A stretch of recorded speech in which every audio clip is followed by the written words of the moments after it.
Good morning, this is Michael Gray from Gray Wolf's SEO blog, and today I'd like to talk to you about optimizing your WordPress blog or making it more search engine friendly. I love WordPress. It's one of my favorite content management systems, but one of the biggest problems with WordPress is it puts content all over the place in a lot of duplicate spots, and if you're not really careful about how you structure and build it, you can end up creating a nightmare for yourself with putting the same content in 5, 6, or 7 different locations. So I've put a little whiteboard up here, and hopefully I can help make things a little bit simpler for you. Okay, the reason we really need to be concerned about where things are in a WordPress blog is because of this guy right here, Mr. Googlebot. Now, Google will tell you that they can figure things out, and if things are in multiple spots, they'll come along and they'll make it right. That's not always the case in my experience. I like to think of Googlebot as sort of like your little 3-year-old niece or nephew.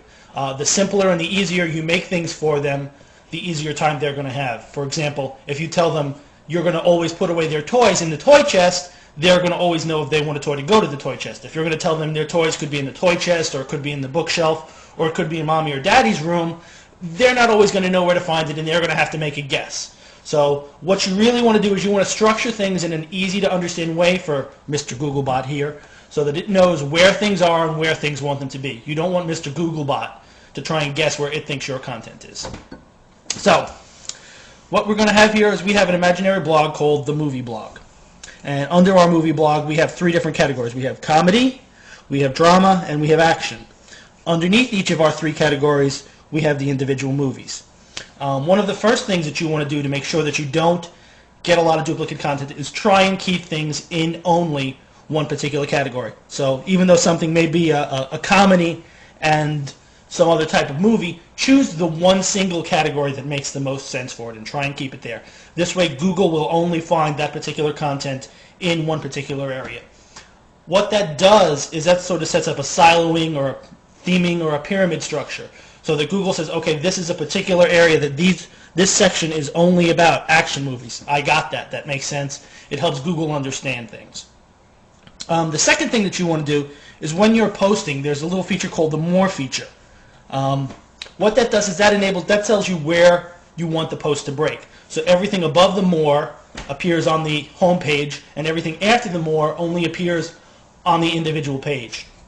You want to use the More in almost every post so that just the barest amount of information is coming out and is on the main section. This way all of the main content is actually only available inside of the full post. Again, this is just another way that you can keep the bulk of the content from being duplicated in multiple spots.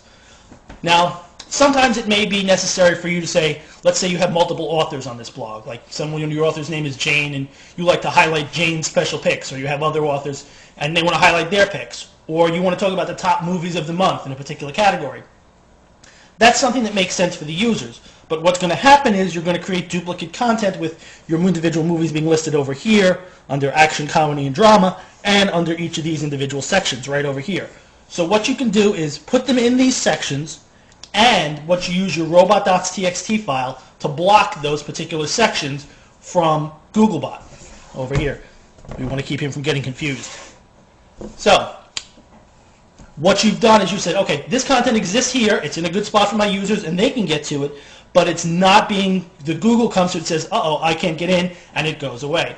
The same thing happens with WordPress. WordPress creates these things that are the page archives, and they archive things by particular date also.